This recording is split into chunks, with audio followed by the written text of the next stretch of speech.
Hello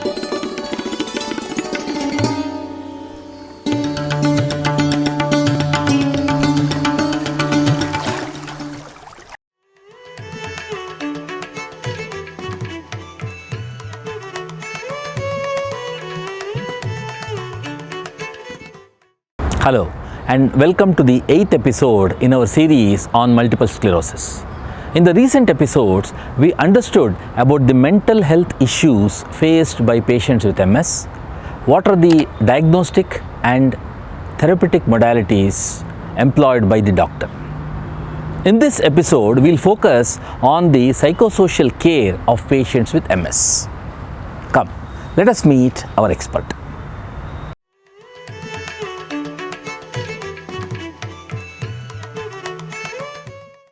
As we are all aware, multiple sclerosis manifests in terms of neurological, neuropsychiatric and social consequences in each of the affected individuals.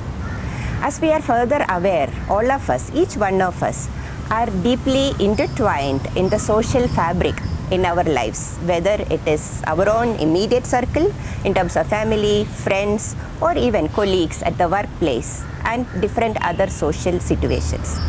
So recognizing the reciprocal influence of having an illness and the influence of those who are around us becomes equally important as recognizing the presence of neurological and psychiatric problems.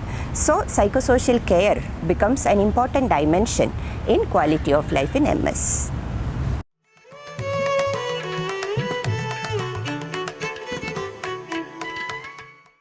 As we mentioned, multiple sclerosis manifests in the context of family and friends.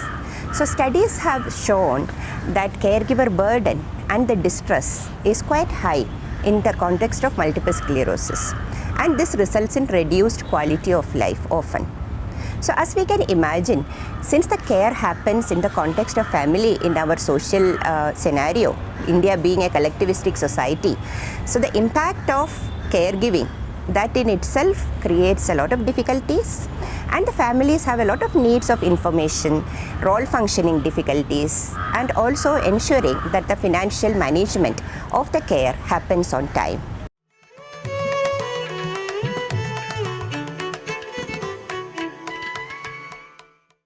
So as we have been mentioning with regard to the neurological, with regard to the neuropsychiatric and the social consequences of having multiple sclerosis as an illness, as time goes on, it is very important that the environment in which a person lives, whether it is physical or psychosocial, that is also given equal importance and attention in planning our interventions.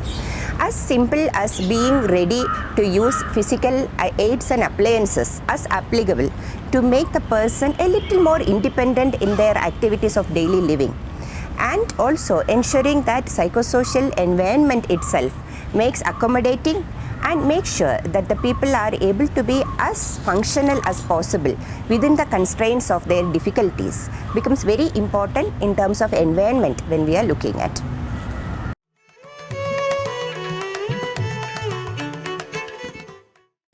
As we have been discussing so far, multiple sclerosis results in chronic care needs.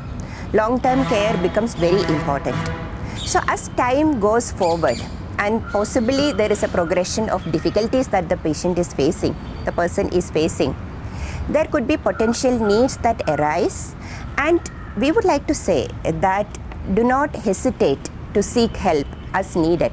Multidisciplinary care is important. Taking charge of your own disease and your own disability and ensuring that we are able to have a good quality of life, that necessitates that we need to have a lot of support, and seeking help and taking support for care becomes very important as we go forward in planning for long-term care. This concludes the 8th episode of our series on multiple sclerosis. This focused on psychosocial care for patients with multiple sclerosis. This concludes the 8-episode series on multiple sclerosis, where we dealt in detail about various aspects of multiple sclerosis, including its symptoms, diagnosis, management, mental health issues, and finally psychosocial care. Thanks for watching this series. Namaste.